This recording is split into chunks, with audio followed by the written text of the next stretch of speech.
So let's do a quick recap of what we've just learned all so far. First, we started to learn what is change.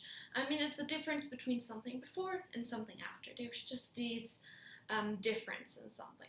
Then we learned about the 6 forces, which are the nature of the workforce, technology, competition, social trends, economic shocks, and world politics. Then we also distinguished between 2 types of change, the planned and the unplanned change. One which we can predict and actually want to cause, and the other one that just simply happens. Next, we learned about the 4 types of resistance: the overt resistance, the implicit, the immediate, and the deferred resistance. We also looked at the different types of sources that cause resistance, which were either organizationally caused or individually caused.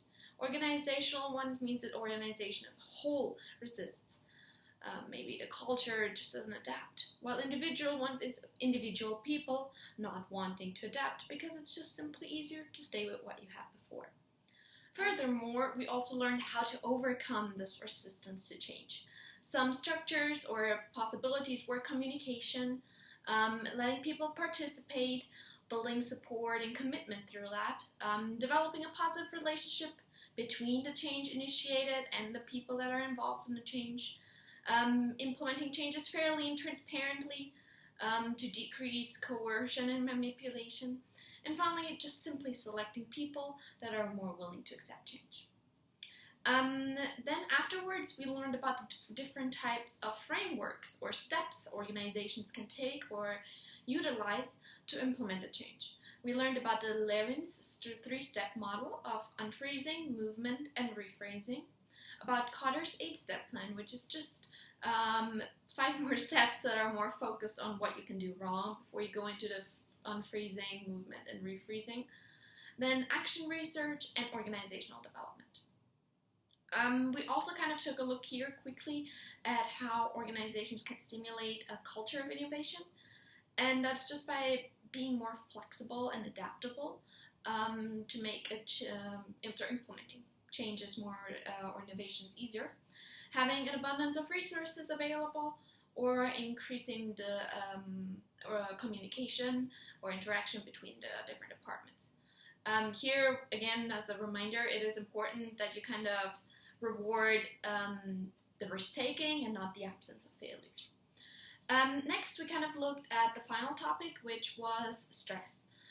There's different types of stressors. We said the 2 types of stressors mostly are challenge stressors and work hindrance stressors.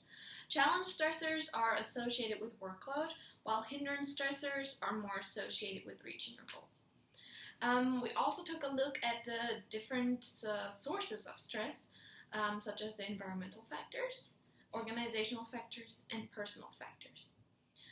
Environmental factors are, for example, political or economic uncertainty, while organizational factors were task or role related, and personal factors are just family issues or personal economical problems. Some consequences that we learned about were the psychological, physiological, or the behavioral symptoms. So you can classify them into 3 different types of symptoms.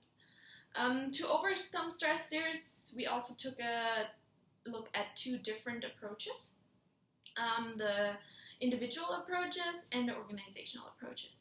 Individual approaches were like time management techniques, physical exercise, relaxation techniques, social support networks, or anything related that just makes you as a person feel better and less stressed. Some organizational approach were improved employee selection, job placement, training, just goal setting generally, redesigning the jobs, making sure that the employees and the jobs and the organization all fit together, increasing employee involvement and the communication, and finally maybe just increasing employee sabbaticals or creating a corporate wellness programs. So with all of this in mind, this is kind of what organizational change and stress management, the chapter, is about. We hope that you understand the topic. If you have any questions, you can feel free to reach out to us, Group 16, and we're more than willing to answer any of your questions. Thank you very much.